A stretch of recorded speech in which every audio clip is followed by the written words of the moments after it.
Bugun siz Allohdan nimadir so'rayapsiz-ku, u bo'lmayapti. Biling, Alloh sizni yaxshi ko'radi.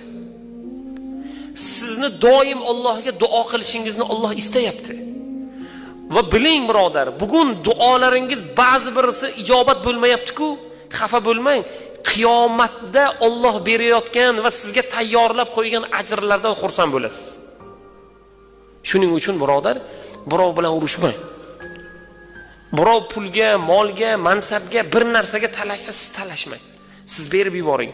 Siz berib yuborganingiz evaziga Alloh sizga qanchadan qancha ko'p narsa berishligini qiyomatda ko'ramiz birodar. Shuning uchun kuyinmang. Siz uchun xafa bo'lmang. Ba'zi bir narsadan bugun qiyinchiligingiz yoki pulingizda, yoki badaningizda, yoki qalbingizda, yoki bir ishingizda bir muammo va u muammo bugun hal bo'lmayotgan bo'lsa, siz xafa bo'lmang.